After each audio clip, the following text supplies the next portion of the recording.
위원님 안녕하세요. 네, 안녕하세요. 네, 위원님 전날만큼은 아니지만 그래도 여전히 S&P 500 지수 그리고 나스닥 지수는 하락세를 나타내고 있습니다. 빅테크주들의 약진이 지속적으로 이어져 오고 있거든요. 이 시장 상황 어떻게 보셨나요?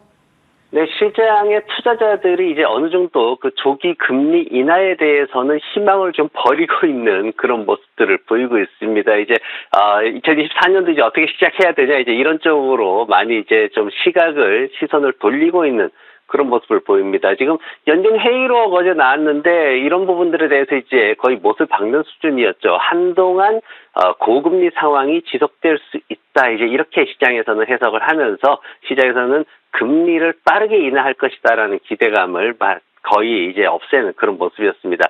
연준의 이런 정책에 대한 불안감도 있고 그리고 중동 지역 홍해 이제 그쪽에서 불안감이 지금 중동 지역 전체 지역으로 지금 전쟁에 대한 불안감이 확산되고 있는 이런 상황으로 계속 진행이 되고 있어가지고 이런 것들이 시장에 좀 부담감을 많이 주는 그런 모습이고 연준은 그리고 또 시장의 어떤 기대치를 맞춰주지 않는 이런 상황들이 지속되고 있습니다. 거기다 이제 지난번 같은 경우에는 조금 이제 시선이 달라지는 게 지금 연초에 하락하는 게 당연하다 이런 식의 보고서들이 좀 나오고 있는 게 지난 연말에 이제 기대치가 너무 과했다, 너무 과매수 구간이 들어왔다 이제 이런 평가들을 지난밤에 많이 하고 있습니다. 여기에서 이제 좀 벗어나려는 그런 움직임을 보이는 게 뭐냐면은 다음 주부터 이제 실적 시즌이 시작이 됩니다. 그러면서 기업들 S&P 500 기업들 실적이 얼마나 될 거냐 팩트셋에서는 지금 연간 한 11.7% 정도 예상을 하고 있습니다. 지난 10년 동안 평균치가 8.4%였는데 그것보다도 훨씬 높은 수준이기 때문에 여기에 지금 포커스를 좀 맞추면서 뱅크 오브 아메리카는 S&P 500이 앞으로 한 10% 정도 더 상승할 것이다 이렇게 또 긍정적인 그런 얘기를 내놨고 그러면서 시장에서는 조금 지난밤에는 조금 혼조세 보이는 모습을 봤습니다.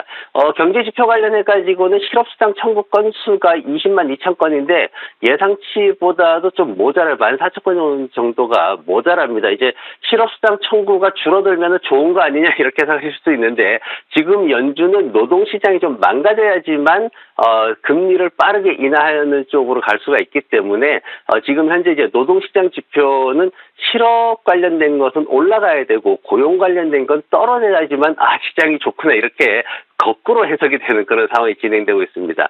채권 수익률 같은 경우에도 지금 4%대 가까이 지금 상승하고 있는 모습을 보이고 있는 모습이고요. 그리고 원유 가격 같은 경우에는 휘발유 재고량이 지금 30년 만에 최고 수준으로 증가했다 해가지고 또 시장에서는 조금 가격이 올라가는 모습을 보였습니다. 모기지 금리 같은 경우에는 그동안 잘 떨어졌죠. 근데 이 부분이 이제 좀 브레이크가 좀 걸렸습니다. 지난 주보다 0.01%포인트가 살짝 올라가면서 하락이 조금 조정받고 있다, 중단되고 있다, 그렇게 평가를 받고 있고요.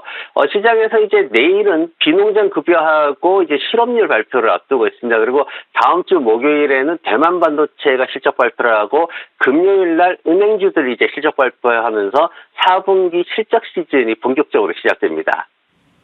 네, 그렇다면 간밤 이슈들 헤드라인들 통해서 확인해 보겠습니다. 먼저 첫 번째 헤드라인입니다. 미국의 12월 민간 부문 고용이 16만 4천 개가 증가했다라고 합니다. 고용 부문의 호조가 나타난 건데요. 이를 시장에서는 어떻게 해석을 하고 있나요? 네, 예측치가 11만 5천 건인데 16만 4천 건으로 엄청나게 늘었습니다. 고용이 늘어나면은 지금 연준이 의도한 바와는 좀 다르죠. 그래서 이제 이 부분을 잘 이제 해석을 해야 되는 부분이 있는데 조금 그동안에 그러니까 경기가 좋을 때랑은 반대로 해석되는 분위기가 이어지고 있습니다. 그래서 구체적으로 보면 지금 레저 숙박 부문 쪽에서 5만 9천 개 정도 증가하면서 굉장히 빠르게 상승하는 모습 보였고 최근에 미국의 교육 관련주들이 조금씩 지속적으로 상승을 보이는 모습이 있습니다. 그래서 교육이나 의료 쪽에서 한 4만 2천 건 정도 증가하는 모습이 있었습니다. 주로 이제 서부와 캘리포니아나 동부의 북동부 지역, 뉴욕이나 이런 쪽 대도시 지역을 중심으로 해서 채용이 빠르게 증가하는 모습을 보였는데 반대로 이제 중부나 남부 지역은 채용이 오히려 하락하는 마이너스가 되는 모습을 보였습니다. 그러면서 이제 나온 게 ADP의 이제 급여 관련된 데이터가 이제 같이 나오게 되는데 미국의 급여 관련해서 거의 실시간 측정값을 제공하는 그런 지표로 알려져 있습니다. 급여 증가율이 둔화되고는 있는데 그래도 5.4% 정도 증가했다라는 데이터가 나왔습니다. 그러면서 이제 ADP 쪽에서 나오는 얘기는 그래도 임금 인상률이 둔화되고 있기 때문에 임금의 어떤 그 상승으로 인해서 인플레이션이 안 좋아질 것이다라는 그런 악순환에 대해서는 위험이 거의 사라졌다 이렇게 평가를 내렸습니다. 네, 다음 이슈도 보겠습니다. 월그린스 부츠가요, 실적은 괜찮게 나왔습니다. 그런데 배당금을 48%나 축소한다는 소식에 주가가 하락세를 나타냈습니다. 자세히 설명 부탁드릴게요. 네, 업종별로 보면은 지난밤에 이제 에너지 업종이 크게 하락을 주도를 했고, 그러면서 이제 반대로 헬스케어 쪽이 좀 올라가는 모습 보였는데, 월그린 같은 경우에는 필수 소비재 업종에 포함되어 있습니다. CVS나 코스트코 같은 기업들이 함께 분류가 돼 있고요. 이쪽 필수 소비재 쪽에는 이제 뭐 식음료 관련된 것들 아니면 담배 이런 것들이 산업이 좀 들어가 있습니다. 월그린이 이제 배당금을 48% 축소시킨다 그랬는데 이 부분은 어쨌거나 회사를 더 성장시키기 위해서 새로 들어온 대표이사가 강력하게 추진한 정책적인 측면이고, 지금 이제 1분기 매출 11월 30일로 끝난 1분기 매출 같은 경우에는 전년 동기 대비해서 10% 증가했습니다. 그래서 이런 부분들은 오히려 더 좋게 잘 진행이 되고 있고, 앞으로의 성과도 지금 보면 2024년도 수익 가이던스가 $3 50센트까지 잡고 있거든요. 그래서 이런 부분들도 견제하게 잘 지켜지고 있는 그런 상황입니다. 그래서 최근에 어떤 그 대표가 바뀌면서 지금 뭐 보험 사업 진출할 거다라는 루머도 있었는데 이 부분도 분명히 이제 아니다라고 얘기를 했기 때문에 앞으로의 어떤 성장성이 조금 더 기대되는 그런 상황입니다. 네, 다음 헤드라인입니다. 퀀텀스케이프가요, 배터리 테스트 결과에 주가가 급등세를 나타냈다라는 헤드라인입니다. 배터리 스타트업으로 알고 있는데 어떤 이슈일까요?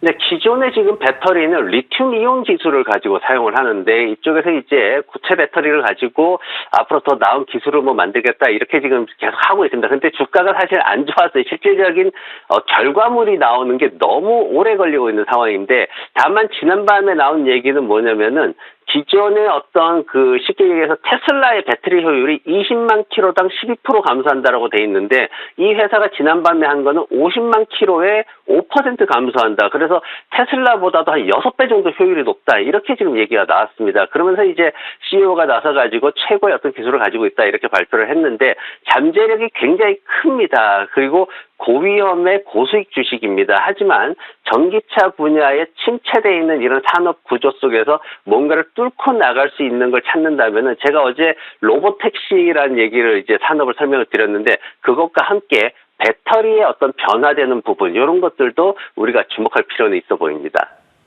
네. 다음 헤드라인도 확인해 보도록 하겠습니다.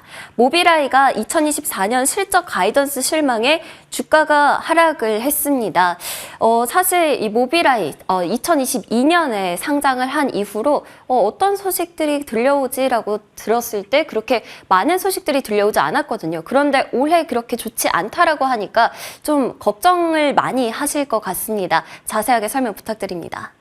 네, 맞습니다. 모빌아이 사실 기대가 굉장히 높았던 그런 IPO 주식이었는데 이 회사가 본사가 이스라엘에 있습니다. 이스라엘에 있다 보니까 지금 다른 쪽에서는 나오지 않던 얘기가 나온 건데 뭐냐면은 바로 재고 과잉과 공급망이 막혔다. 지금 이렇게 좀 얘기가 나왔습니다. 그래서 아무래도 이제 전쟁이나 이런 이슈들이 영향을 좀 미치다 보니까 이런 부분들이 생긴 건데 그리고 거기에다 이제 또 심한 게 이제 재고가 과잉돼서 지금 남아 있다. 이런 얘기가 나왔는데 그러다 보니까 이제 관련 분야에 있던 비슷한 반도체 회사들이 온세미컨덕터라든가 아니면 ADI 같은 회사들이 있는데 이 회사 주식들도 동반 하락하는 그런 모습들을 보였습니다. 거기에다가 2024년도 매출 가이던스 자체를 기존에 25억 달러에서 19억 달러대까지 낮춰버렸기 때문에 6억 달러나 낮추는 이런 상황이 진행이 되면서 시장에서는 좀 굉장히 불안감이 더 가중되는 그런 모습을 보였고 더군다나 지금 1분기 매출이 지난해 같은 기간보다 50%나 감소할 것이다 이렇게 얘기가 나오면서 시장에서 굉장히 두려움이 커지는 그런 상황으로 진행이 되고 있습니다. 네, 지금까지 클로징벨 김태수 위원님과 함께했습니다. 오늘도 좋은 말씀 감사합니다. 네, 고맙습니다.